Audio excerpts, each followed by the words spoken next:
কাল রাত্রে আমরা আপনাদের জানিয়েছিলাম কি কারণে আমরা কি করতে চলেছি, আপনারা সবাই জানেন। তো সেই মতো আজকে আমরা আমাদের অভিযোগ নিয়ে এখানে থানায় এসেছিলাম এবং আমরা এফআইআর লঞ্চ করেছি। সুষ্ঠু তদন্তের দাবিতে আমরা এফআইআর লঞ্চ করেছি। এফআইআর করা হয়ে গেছে। এফআইআর এর অফিসিয়াল কপি কিছুক্ষণের মধ্যেই অনলাইনে আপনারা পেয়ে যাবেন। আমাদের আজকের পদক্ষেপ এই ছিল। এর পরের পদক্ষেপ আমরা কি করব সেটা ডিসাইড করে আবার আপনাদের জানিয়ে দেবো। না না না, কোনো গড়িমসি করেননি। দেখলাম যেটা এত বড় একটা পাতা, সেটা পুরোটা লিখতে হয়। বসে বসে বুঝলাম সময়টা কেন লাগবে, প্রচুর সময় লেগেছে। একদমই গড়িমসি ছিল না।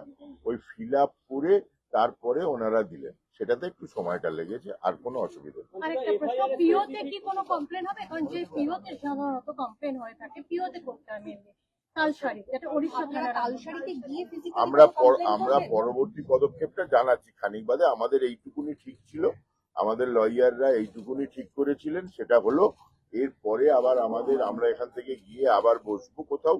এবার লয়াররা যেটা বলবেন সেই অনুযায়ী আমাদের আবার পরবর্তী পদক্ষেপ ঠিক হবে। অনলাইনে পেয়ে যাবেন, সব অনলাইনে পেয়ে যাবেন। আমাদের ফোরাম থেকে একটাই এফআইআর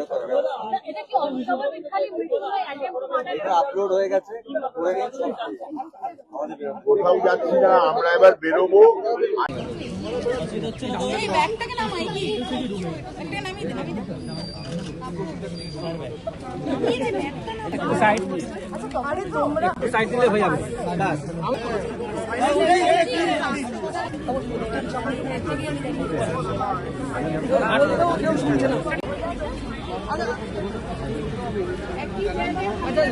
এই জায়গাটা একটু ফাঁকা রাখুন,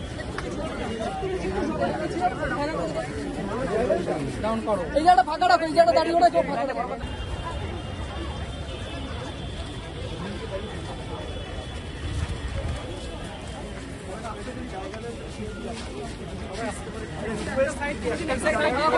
এই সাইডটা ফাঁকা করে দিন, এই সাইডটা পুরো ফাঁকা করে দিন, এই সাইডটা পুরো ফাঁকা করে দিন।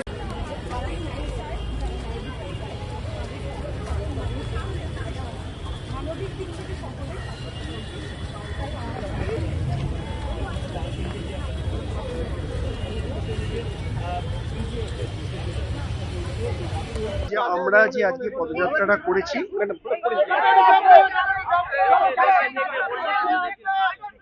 যে পদযাত্রা করছি তার একটাই কারণ, আমরা রাহুলের মৃত্যু রহস্যটা আমরা জানতে চাই।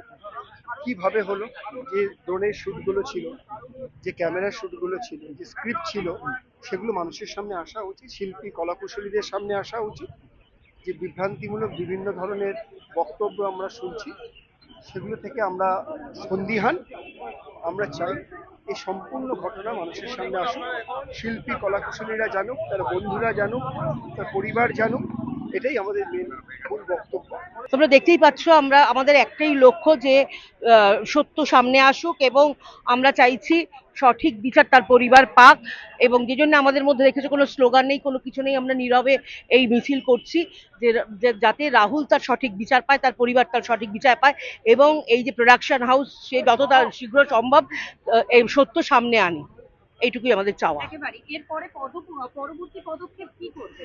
আমরা আবার বসে ডিসাইড করবো আমাদের পরবর্তী পদক্ষেপ কি হবে। আমার মনে হয় এরপরে ওই হাউসের চোখ খোলা দরকার, যে এত মানুষের অনুভূতি নিয়ে না